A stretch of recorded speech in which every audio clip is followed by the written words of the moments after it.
Hi అండి. ముందు వీడియోలో ఈ బ్లౌజ్ హ్యాండ్ కటింగ్ చూపించాను. ఈరోజు వీడియోలో బ్యాక్ పార్ట్ కటింగ్ అయితే చూపిస్తాను. ఫస్ట్ వచ్చేసి మనం తీసుకున్న ఆది బ్లౌజు కింద ఖర్చు కోసం ఒక 1 ఇంచ్ వదిలేసాను. ఎందుకంటే ఇది 2x2 పీస్ కాబట్టి మనం ఉతికినా కూడా సింక్ అవుతుంది. అందుకని కింద పట్టీ కోసం, అంటే పట్టీకి ఖర్చు కావాలి కదా, అందుకని 1 ఇంచ్ వదిలాను. మనం తీసుకున్న ఆది బ్లౌజ్లో హైట్, బ్యాక్ పార్ట్ నుంచి హైట్ ఎంత ఉందో ఖర్చులతో కలిపి, పైన ఖర్చులు కావాలి, కింద ఖర్చులు ఆల్రెడీ పెట్టేశాను, పైన షోల్డర్ జాయిన్ చేయడానికి ఖర్చు కావాలి కదా, ఒక 1/2 ఇంచ్ ఎక్కువ తీసుకున్నాను. మనం తీసుకున్న ఆది బ్లౌజ్లో వీపు పార్ట్ పొడుగు ఖర్చులతో కలిపి మార్కింగ్ వేసుకుంటే నెక్ డీప్ అనేది వచ్చేస్తుంది. నాకు నెక్ డీపు 8 మీద ఒక 2 గీతలు అంత వచ్చిందండి. అయితే ఇది వీళ్ళకి ఫ్రీ సైజ్ కావాలి అన్నారు కాబట్టి నేను నెక్ కింద నుంచి అయితే చూస్తున్నాను. బాడీకి అదినట్టు రావాలి అంటే మాత్రం మనకి ఆర్మ్ లూజ్కి 1 ఇంచ్ కలపాలి. కానీ ఇది వచ్చేసి డీప్ నెక్ బ్లౌజ్ కాదండి. డీప్ నెక్ బ్లౌజ్కి మాత్రమే ఆర్మ్ లూజ్కి 1 ఇంచ్ కలిపితే పర్ఫెక్ట్ చెస్ట్ లూజ్ అనేది వస్తుంది అనమాట, బాడీ కట్టినట్టు.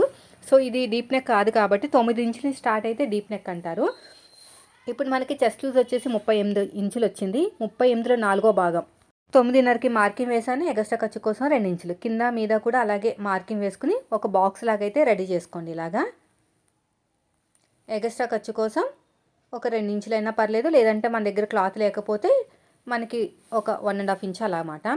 అయితే ఇది వచ్చేసి 38 ఇంచులు, పైగా డీప్ నెక్ కూడా కాదు కాబట్టి మనం ఏం తీసుకోవాలంటే యాక్చువల్గా అయితే 2.5 ఇంచులు తీసుకోవాలండి.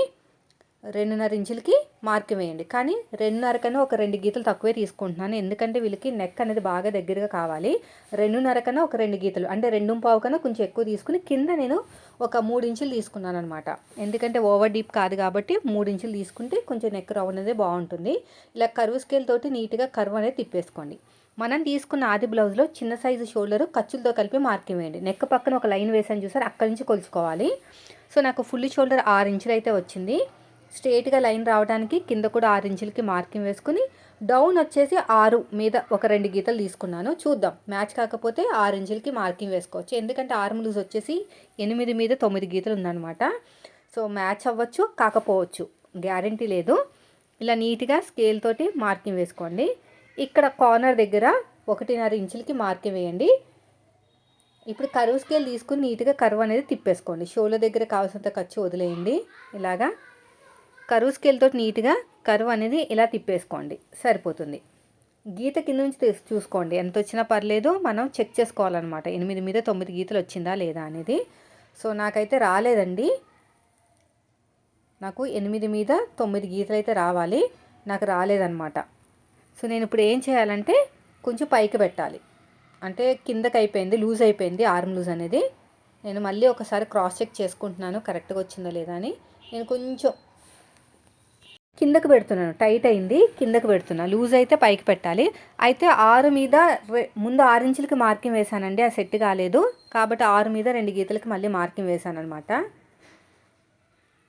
ఇలా నీట్గా కర్వ్ షేప్ అనేది తిప్పేసుకోండి. సో మనకు ఇప్పుడు ఫుల్ షోల్డరు 6 ఇంచులు, చంక డౌన్ 6 మీద 2 గీతలు, ఓకేనా. ఇప్పుడు చెక్ చేసుకుందాం కరెక్ట్గా వచ్చిందో లేదా అనేది. సో నాకైతే ఇప్పుడు కరెక్ట్గానే వచ్చేసింది. ఇప్పుడు ఎలాగైతే మార్కింగ్ వేసామో సేమ్ అదే విధంగా కటింగ్ చేసేసుకోవాలి. తర్వాత నడుము లూజ్ వచ్చేసి కాజా పట్టి వదిలేసి ఉక్సు పట్టి వరకు ఎంత వచ్చిందో ఒకసారి అయితే చెక్ చేయండి. సో నాకు వచ్చేసి ఎంత వచ్చిందంటే 8.5 ఇంచులు వచ్చింది, 4వ భాగం. 8.5కి ఒక 1 ఇంచ్ యాడ్ చేయాలి, ఎందుకంటే డాట్ కోసం అనమాట. 34, 4వ భాగం 8.5, డాట్ కోసం 1 ఇంచ్ కప్పితే 9.5. 9.5కి ఒక మార్కింగ్ అయితే వేసేసేయండి.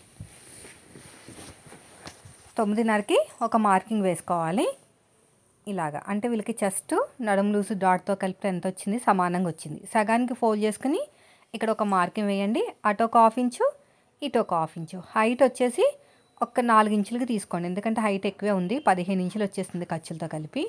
ఇప్పుడు ఎలాగైతే మార్కింగ్ వేసామో సేమ్ అదే విధంగా కటింగ్ చేసుకుంటూ వెళ్ళిపోవాలి, ఓకేనా. అయితే అంతకంటే ముందు ఒకసారి అయితే నెక్ రౌండ్ చెక్ చేస్తానండి కరెక్ట్గా వచ్చిందో లేదో, ఎందుకంటే వీళ్ళది మనకి ఫస్ట్ కస్టమర్ అనమాట. పైగా నెక్ రౌండ్ ఎక్కువైతే కూడా అస్సలు ఇష్టపడరు, మళ్ళీ రారనమాట ఇంకా. సో మరీ చెప్పారు నెక్ రౌండ్ మాత్రం నాకు ఎక్కువ అవ్వకూడదని. సో నాకు కొద్దిగా లైట్గా ఎక్కువైంది. సో నేను గీత పక్క నుంచి కట్ చేసుకుంటూ వెళ్తాను. గీత మీద నుంచి కట్ చేస్తే మనం ఎలాగైతే మార్కింగ్ వేసామో అలాగే వస్తుంది, కానీ నాకు కొంచెం లైట్గా ఒక 2 గీతలంత ఎక్కువైందనమాట. మామూలుగా చూసుకుంటే అది పెద్ద ప్రాబ్లం ఏం కాదు, కానీ వీళ్ళకి నచ్చదు. ఎందుకంటే ప్లెయిన్ బ్లౌజ్ కదా, 2-3 సార్లు వేసుకున్నాం అనుకోండి సాగిపోతుంది. నెక్ అనేది. నేను సాగకుండా ఉండటానికి నేను సెల్ఫ్ పైపింగ్ వేస్తాను. అయినా సరే ఒకసారి మనం చెక్ చేసుకుని కొంచెం లోపల నుంచి కట్ చేసుకున్నామంటే సరిపోతుంది. ఇలా కొంచెం లోపల నుంచి. సో మీకు కనిపించట్లేదు కానీ వీడియోలో నేనైతే పక్క నుంచి కట్ చేశాను అనమాట.